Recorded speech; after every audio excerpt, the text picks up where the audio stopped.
insulin resistance, insulin resistance, insulin resistance, and this is insulin resistance. And if I was pre-diabetic again, with high blood sugar, with insulin resistance, I would do everything in this video every single day, and I would have reversed my bad labs faster than I previously did. And at the end, I'm gonna give you a bonus to lose it even faster, and make sure that you stick around for step number 6, because that is the most important step. If you don't know anything about me, my name is Coach Luke. I used to weigh 320 pounds after I stopped playing college football. I was left with high blood sugar, bad labs, feeling tired, bloated, just fatigued, and feeling like shit all of the time, and hated what I looked like in the mirror. Now I'm 200 pounds. I lost 100 pounds in a year, and I'm feeling better than ever, and I look about 20 years younger. So to understand what this video is actually about, you have to understand what prediabetes is, because the medical system, what people tell you it isn't necessarily true, because you don't have the full picture. Prediabetes is insulin resistance. Insulin resistance is type 2 diabetes, it's prediabetes, it's high blood sugar, and here's why.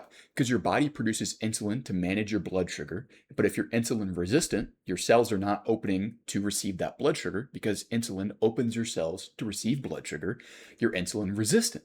So this means that you have higher blood sugar. So high blood sugar, prediabetes, type 2 diabetes is just insulin resistance. So you'll need more insulin for the same amount of blood sugar. But if you're too insulin resistant, then your body can't produce enough insulin to manage your blood sugar, resulting in chronically high blood sugar, prediabetes. So type 2 diabetes is just the end stage of insulin resistance. Type 2 diabetes is just extreme insulin resistance. And one of the things that traps everybody is they say, well, my labs look fine. My blood sugar is a little high, but it's nothing to be really worried about.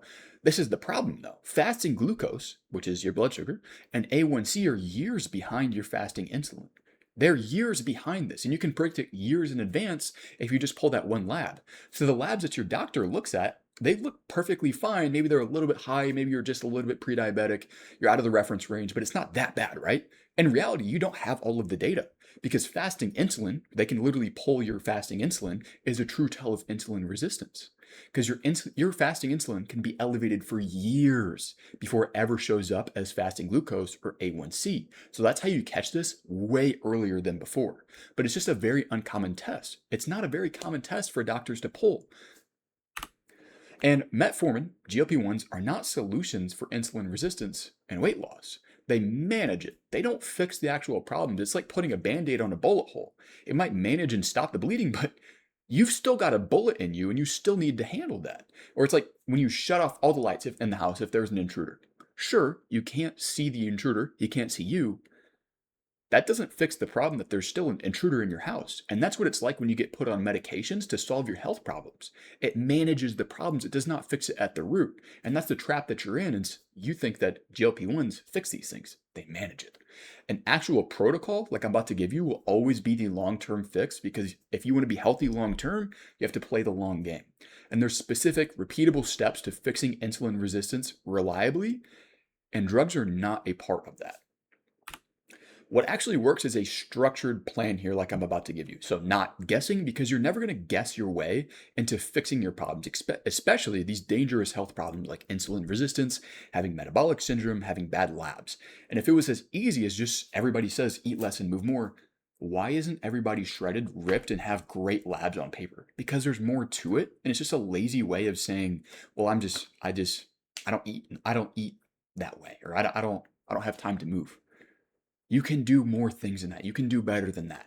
You actually need a structure to follow. And if you're not 100,000 freaking percent confident in your plan, it's not going to work for you, because that lack of clarity will have you second guessing. And this shit is hard enough as is, part of my language. So to do that, either work with a coach, not me though, because you probably wouldn't like that I take an alternative approach to this, like I'm about to tell you. You talk to somebody who's done it before, they can help you out. You find some accountability to actually stick to your plan. You get more confident in your plan, and it starts working better for you. It's like magic. Number one fix here is to cut your carbs and move them to your morning. Insulin sensitivity is highest in the morning, and you're more insulin resistant at night. So therefore, because we want to keep carbs in the diet to support your metabolism and to support your thyroid function, you'll want to keep carbs in your diet. So to support your energy, your fat loss, and your insulin sensitivity, move your carbs to be more in the morning. And to specifically switch to more simple carbs like fruit. That's the best thing you can do carb-wise and food-wise to start reducing your insulin resistance. And I'll touch on why we still want carbs in a little bit, but do not cut carbs. That makes insulin resistance worse long term. So it's not just what you're eating, it's also when you eat it for this as well. Number two is morning light exposure. So part of the reason of why insulin resistance is not as bad in the morning is due to your circadian rhythm, which is essentially how your body knows that it's daylight versus when it's nighttime. So if you get morning light, specifically sun in your eyes, it will boost your insulin sensitivity because your circadian rhythm, your body now knows that it's morning. You're getting those rays from the sun into your eyes, so it knows that it's the morning and knows that, okay, well, we should probably get some more food and we need some more energy to actually start our day. Therefore, your insulin sensitivity is better. So if you think about it like this, your pancreas is what produces the insulin in your body. So therefore, your eyes in this situation will talk to your pancreas before your food does. Number three is protect your sleep. One bad night of sleep gives you measurably worse insulin resistance. You have more inflammation. Your hunger signals are off the rails the next day. You have higher ghrelin, which is your hunger hormone, and lower leptin, which is your fullness hormone. So this is what leads to feeling low energy, fatigue, binging at night, comes from sleep as well.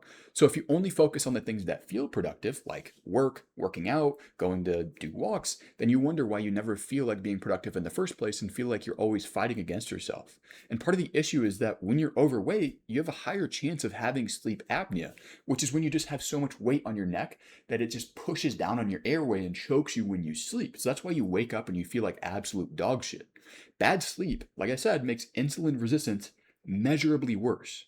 On paper, it literally gets worse from bad sleep. So the longer that you do nothing about this, the worse it gets, which makes it even worse.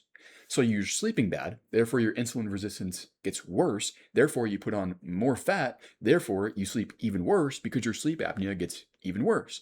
And the worst part of this is as you get older, this should only get harder. So you have to act now. There is never a better time than today to act now on this. Number four is your muscles. When your muscles contract, you pull sugar out of the blood without needing insulin to do that. Because like I said before, insulin's main job is to pull blood sugar out of your blood and put it into tissues or cells within your body. But when your muscles contract, they need immediate energy and they will pull that blood sugar out of your blood independently, not using insulin, therefore making your insulin sensitivity better. And the best part about this, the bigger your muscles, the more blood sugar it pulls out of the blood. So you gotta be weight training 2 to 3 times a week for starters.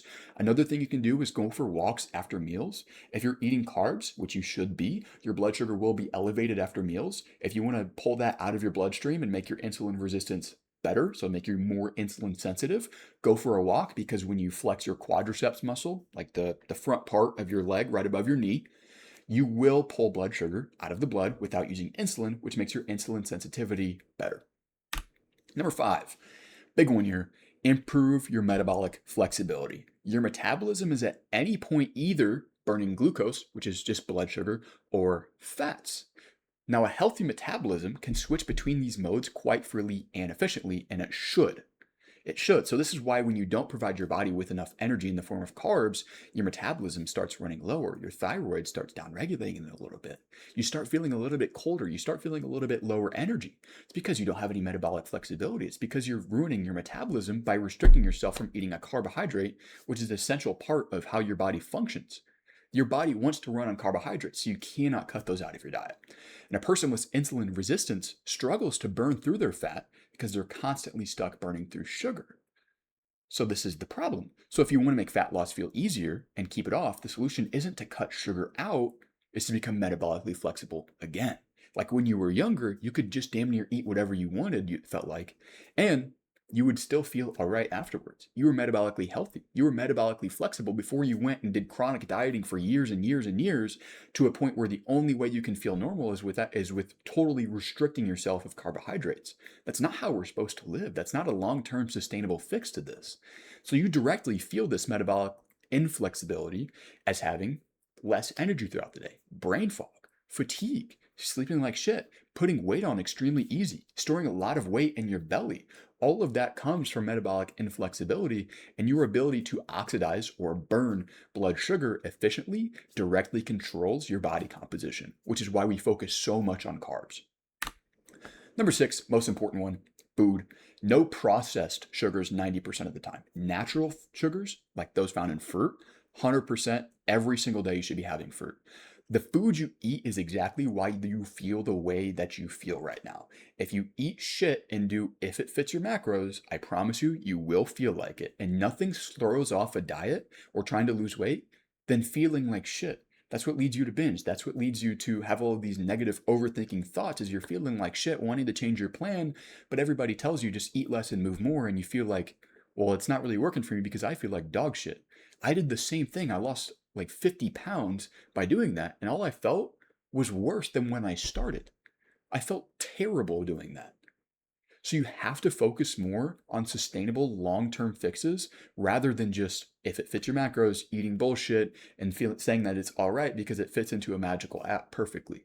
So stick to single ingredient foods just 90% of the time. That 10% is what gives you the flexibility to live your life the way that you want to live. That's what makes it sustainable. And like I said, eating less and moving more, it gets you lighter. You will lose weight, but you'll still feel like shit. And the thing is, losing weight doesn't fix all of the problems of feeling like shit. It doesn't. You have to fix those at the root of why it is. So it all comes back down to the food that you eat and the nutrients that you're putting into your body. So the reality check here is if you can grab a handful of fat on your belly, like a literal handful, you need to make some changes. You cannot keep living the way that you're living right now, eating the way that you're eating, drinking the way that you're drinking, if you can literally grab handfuls of fat on your body. That is unacceptable and is exactly why you do feel the way that you feel. And it all comes back to the root cause of the food. Now, the bonus is to get this blood test as soon as possible to figure out how bad things have gotten for you. Get your fasting insulin, go to your doctor, ask him for a fasting insulin test. This will allow you to calculate your HOMA-IR ratio as well, which is essentially just your normalized insulin resistance. Do you have it or do you have it or do you not have it number that you can pull? So fasting glucose and A1C, like I said, they're lagging indicators of insulin resistance. They're years behind fasting insulin because fasting glucose being high means that your body can't produce enough insulin to control your blood glucose. But the thing is, your body can produce more and more and more insulin while being insulin resistant, but you produce so much insulin that it does not show up as high fasting glucose yet. So you can be insulin resistant for years before you have prediabetes. And that's the trap. That's the trap is things look fine for you on paper, but in reality, like your body, your cells are screaming at you to make changes. So this is not a common test. You're going to have to ask your doctor for this. But once you do, and especially if you're a client of mine, we'll go over your labs together and we'll be able to finally solve the insulin resistance for you for good, make an actual protocol based off of your labs as well.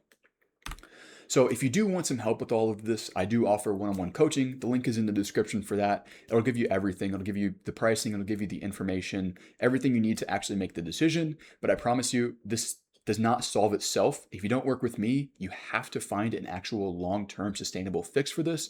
Get some structure in your life. Follow the steps I put in this video. And I wish you guys nothing but the best and that you actually start taking steps to solve this problem for yourself. And if you want some help with that, link in the description for that. And I appreciate you watching this video. I will catch you on the next one. Peace.